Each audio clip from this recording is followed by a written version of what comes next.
Olá, sejam todos bem-vindos à nossa aula de Introdução à Biossegurança.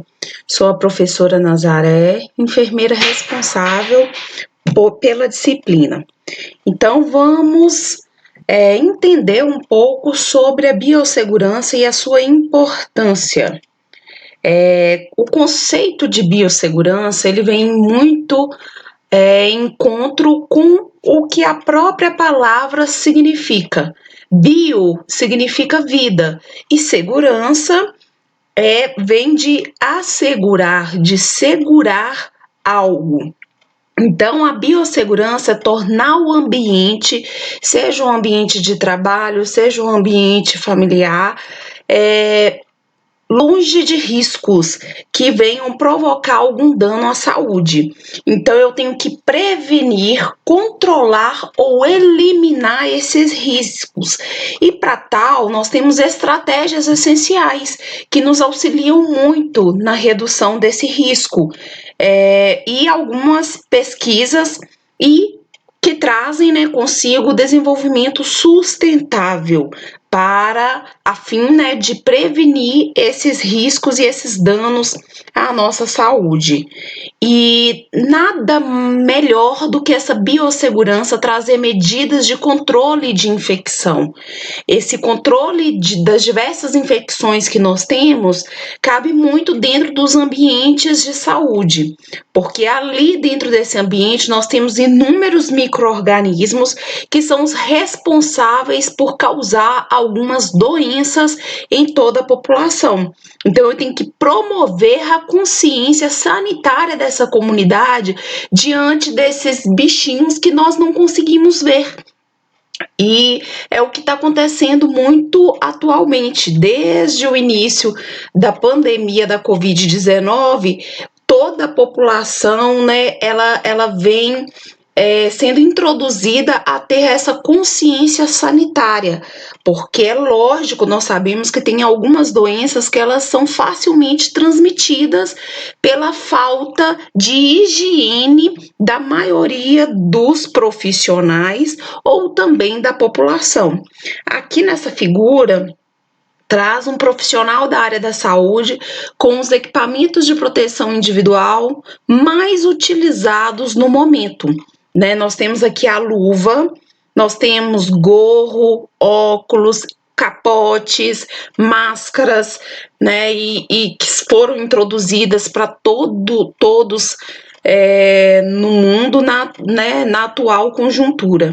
Então, nós temos aqui um exemplo do que são os equipamentos de proteção individual, que são extremamente importantes para a nossa proteção como profissional e, ao mesmo tempo, para que consigamos proteger o nosso paciente de algum tipo de infecção. E essas principais estratégias, elas visam exatamente a redução das infecções. Essas infecções podem ser adquiridas tanto no ambiente de trabalho, quanto no ambiente fora trabalho. E eu tenho que atuar na prevenção da exposição a materiais biológicos, que são aqueles materiais produzidos por nós.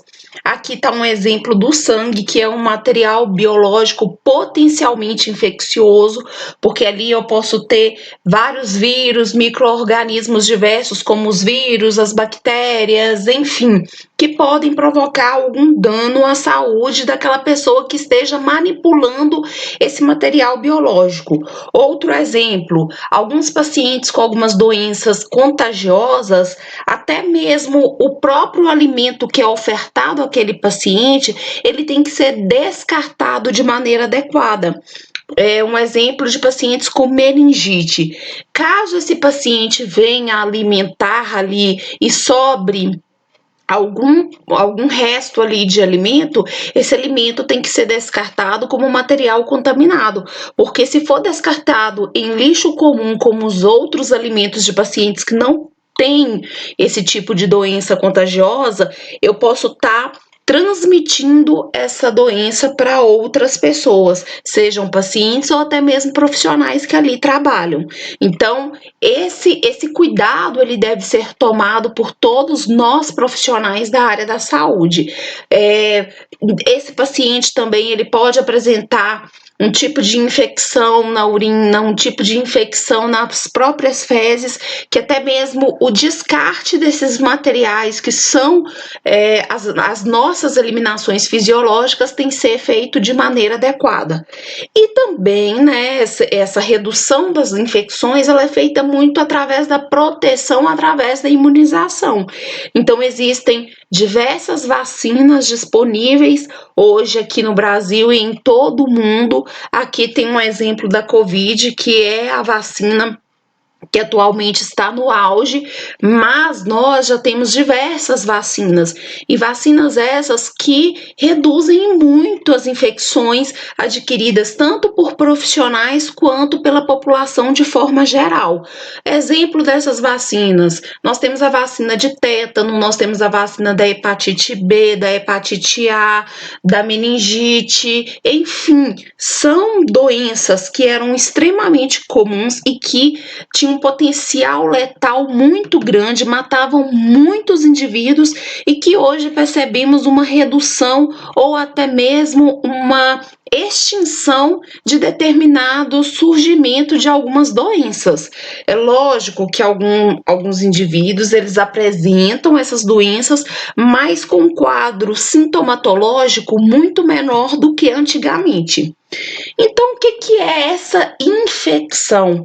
A infecção é quando eu consigo ter a penetração de algum tipo de micro-organismo dentro de outro organismo e que esse micro-organismo consiga se multiplicar, se desenvolver, ocasionando sinais e sintomas naquele indivíduo. Então, eu tenho ali um vírus da gripe, esse vírus entra no corpo de alguém, ele se multiplica e ocasiona diversos sinais e sintomas naquela pessoa. E é importante termos em mente que há uma diferença entre sinais e sintomas. Sinais é tudo aquilo que eu consigo ver no meu paciente. Ele não precisa me falar, eu consigo identificar uma cor da pele diferente, uma lesão, né, uma ferida ali que é visível para qualquer indivíduo. Então, sinais é tudo aquilo que eu, como um profissional da área da saúde, consigo observar e caracterizar também. E sintomas? Sintomas é tudo que o paciente me relata. Ele vai falar para mim se ele está sentindo dor, onde que é essa dor, ele vai conseguir mensurar o grau dessa dor. Então, sintomas é tudo o que ele vai me falando e é lógico, eu vou questionando a esse paciente para conseguir caracterizar tais sintomas. Então, sinais é tudo que eu observo no meu paciente e sintomas é tudo que eu consigo absorver daquele paciente, né? Ele me fala o que ele está sentindo. E é lógico, quem ocasiona essas doenças são os agentes infecciosos, são os micro-organismos. E esses micro-organismos nós temos os vírus, as bactérias, os protozoários, os fungos e até mesmo aqueles micro-organismos que conseguem ocasionar algum tipo de verminose no paciente. Aqui nós temos alguns exemplos, né, de alguns vírus muito comuns, o vírus que provoca o HIV, a hepatite B, ebola e assim por diante. Então, como o nosso corpo, ele prepara para não receber, para não adquirir tais doenças, porque senão era muito comum o tempo todo o indivíduo adoecer, mas nós percebemos que isso não é verdade. Então, o nosso corpo ele possui algumas barreiras para impedir essa infecção. E uma barreira mais comum, mais simples, é o nosso tecido epitelial, é a nossa pele, que reveste totalmente totalmente nosso corpo. E à medida que essa pele ela vai sendo lesionada, facilita a entrada de alguns micro-organismos no meu corpo. Um exemplo, peguei uma faca, cortei o meu dedo ali e não realizei o curativo de maneira adequada. É lógico, eu abri a minha pele, então ali torna-se uma porta de entrada para que diversos micro-organismos venham provocar algum dano ali na minha pele. E outro tipo de barreira de proteção que o meu corpo ele consegue ter são os glóbulos brancos. Os glóbulos brancos todo indivíduo tem no seu sangue. É um dos componentes do meu sangue. Esses glóbulos brancos eles vão me defender de algum tipo de micro-organismo. E os anticorpos, eles são produzidos através ou de algum tipo de vacina que eu venha tomar durante a minha vida, ou até mesmo de alguma doença que eu já adquiri, o meu corpo acaba produzindo aquele anticorpo. Então, os anticorpos, eles são específicos para as doenças. Então, se Nazaré não tem tétano, significa que dentro do organismo dela tem um anticorpo que vai me proteger diante da presença da bactéria do tétano. Se eu não gripo com tanta frequência, significa que dentro do meu organismo eu tenho um anticorpo que vai evitar esse adoecimento constante ali diante do vírus da gripe. E é importante trazer também que há uma diferença entre infecção e inflamação. Infecção é todas as vezes que eu tenho um micro-organismo penetrando e multiplicando dentro do meu corpo, provocando uma doença ou provocando alguns sinais ou sintomas típicos de uma doença. Então, a infecção, nós costumamos falar que é um processo patológico, é um processo de adoecimento. Já a inflamação é um processo fisiológico, é uma resposta natural, normal que o meu corpo tem diante de um ataque. Então, se eu cortei meu dedo, para que aquela parte ali ela tem um processo de cicatrização, vai acontecer o processo de inflamação, porque é normal acontecer esse processo de inflamação para cicatrizar totalmente aquele local. Então, inflamação é um processo normal, mas é lógico, quando eu corto meu dedo, entra uma bactéria ali, eu já tenho um processo de infecção, um processo patológico, um processo de adoecimento, que não é normal. Aí eu já tenho que entrar com algum tipo de tratamento específico para cortar aquela infecção. A inflamação é lógico, nós temos os anti-inflamatórios que vão reduzir esse processo, porque afinal de contas, né, temos aqui o exemplo de alguns sinais e sintomas da inflamação. Nós temos o calor, que é aquele local, você encosta ali no local e tá quente. Rubor, que é aquela cor avermelhada, o inchaço, que a partir de hoje vocês como técnicos em enfermagem vão falar edema. A palavra correta para inchaço é edema. Então, aquele local edemaciado me mostra um processo inflamatório em curso. Dor, quem é que gosta de sentir dor? Por isso que entram os anti-inflamatórios aí para reduzir esse estresse que o corpo acaba adquirindo ali através da dor e a perda da função.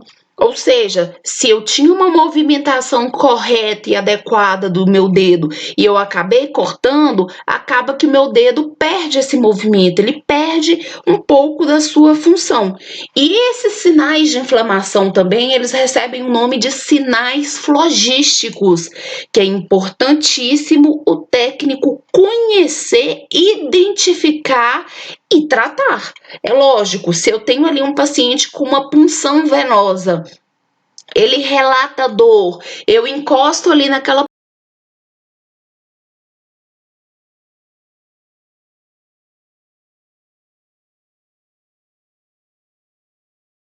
algo de errado naquele local. Mas, Nazaré, inflamação não é normal? Sim, é normal porque tem algo acontecendo ali.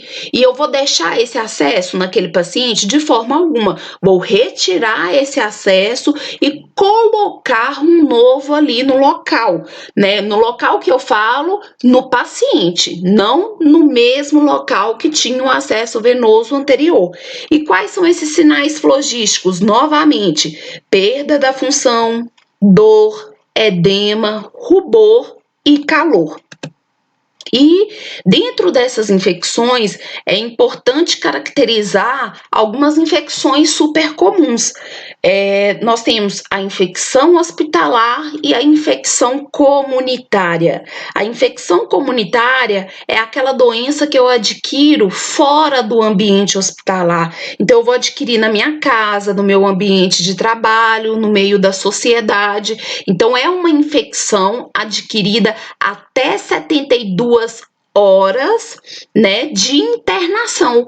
Se eu conseguir identificar essa infecção, Nazaré internou sem um quadro de pneumonia e no segundo dia de internação foi identificada essa pneumonia. Então, significa que essa infecção é uma infecção comunitária, porque eu estou ainda ali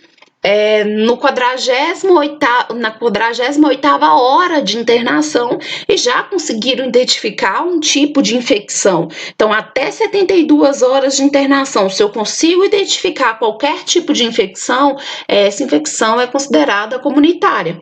Já aquela infecção adquirida dentro do hospital ou analisada após 72 horas de internação é considerada uma infecção hospitalar, que tem como ser controlada, tem como ser evitada com situações simples, como a higienização das mãos, que nós, profissionais da área da saúde, temos obrigação de realizar. E nós vamos ter uma aula específica para que vocês entendam sobre a importância e como é realizada essa higienização das mãos, visto que nossas mãos tem uma quantidade absurda de micro-organismos. Então, se Nazaré não realiza a limpeza de suas mãos, eu vou pegar os micro-organismos que são normais para minha microbiota, né, para minha pele, e que não causam dano para mim, mas eu vou acabar passando para um outro indivíduo que esse micro-organismo pode ser potencialmente patológico, pode provocar um dano a esse paciente.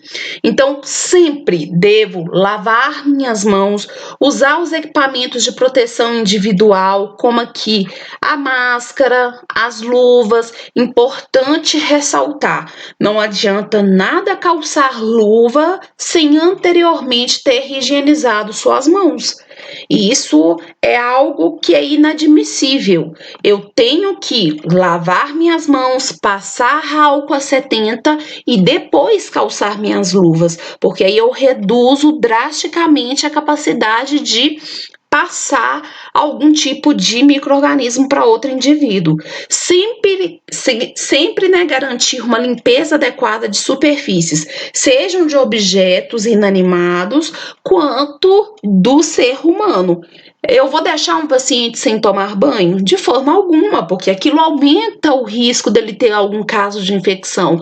Eu vou deixar de higienizar minhas mãos? De forma alguma. Vou deixar de passar o álcool a 70 ali antes de puncionar o meu paciente? De forma alguma. Então, existem algumas técnicas que são realizadas para evitar essa infecção. E a infecção generalizada? Essa infecção generalizada é quando o micro-organismo que estava anteriormente ali só na região dos rins daquele paciente, aquela bactéria, ela passou para o sangue. Então, significa que essa infecção, ela deixou de ser uma infecção renal e passou a ser uma infecção generalizada. A partir do momento que esse micro-organismo adentra as células sanguíneas, torna-se uma infecção generalizada ou a famosa sepsemia. A sepsemia é a infecção generalizada. Já a sepse é uma infecção focal, é uma infecção do abdômen, é uma infecção dos rins, enfim, é uma infecção focal. E aqui, mais uma vez, todas as medidas profiláticas que são importantíssimas para evitar essa infecção. Higienização das mãos, a vacinação, porque a vacinação ela vai obrigar o meu organismo a produzir anticorpos, que são as células de defesa. Então, se Nazaré toma a vacina da hepatite B, com um mês, né, após tomar aquela vacina, eu posso afirmar, quase afirmar, na verdade, que o meu organismo está imune, ou seja, aquele vírus que foi injetado dentro do meu corpo obrigou a produção de anticorpos, que são as células de defesa contra a hepatite B. Medicação, né? Em alguns casos não tem como, eu vou ter que realmente entrar com algum tipo de medicação para evitar essas infecções. Um exemplo típico, paciente idoso, que eu sei que tem uma chance de adquirir uma infecção e essa infecção, infelizmente, levar esse idoso a óbito. Então, o que a maioria dos médicos fazem quando se deparam com um paciente idoso que precisa de um tipo de cirurgia? Eles dão um antibiótico profilático para esse paciente. Ele não está com infecção, mas eu sei que a chance dele adquirir essa infecção é muito grande. Então, eu vou evitar essa infecção. Limpeza, desinfecção, esterilização, antisepsia do ambiente e diversas superfícies são alguns tipos de trabalho que eu devo exercer tanto no meu ambiente quanto ali nos meus pacientes. O isolamento, uma técnica muito utilizada para as doenças infecciosas, é o que nós vemos constantemente com a Covid-19. Prevenção de contato, ou seja, eu tenho que evitar o contato direto com aquele paciente, porque senão eu transmito uma infecção que ele apresenta ou para mim ou para outro paciente. Utilização de EPIs, que são os equipamentos de proteção individuais, e os EPCs, que são equipamentos de proteção coletiva, que vamos ver adiante também. Então, primeira situação aqui, realizar a limpeza. Limpeza é o processo mais simples, é o processo de lavar, de limpar com água e sabão. Eu tiro a sujeira ali da superfície. Eu vou retirar todos os micro-organismos? Infelizmente não. A limpeza ela é feita só para tirar todos os micro-organismos que estão na superfície. E ela deve ser realizada tanto em objetos quanto na pessoa. Então, eu vou ter aqui a limpeza concorrente, a limpeza imediata ou também a chamada descontaminação ambiental, limpeza de manutenção ou limpeza terminal. A limpeza concorrente ela é realizada diariamente. Então, eu tenho ali o leito do meu paciente, eu vou ter que trocar aquele leito todos os dias. Eu vou ter que realizar a limpeza ali daquele local, daquele ambiente diariamente. A limpeza imediata é quando o meu paciente suja a qualquer momento ali o leito dele, eu tenho que realizar a limpeza. Ele fez xixi, ele fez cocô ou ele vomitou. Então, naquele momento, eu tenho que realizar aquela limpeza imediata. Limpeza de manutenção. Eu observei que a lixeira ali do local está totalmente preenchida ou está assim parcialmente preenchida, vou descartar aquele lixo. Então, eu sei que a limpeza de manutenção é para manter o meu ambiente o mais limpo possível.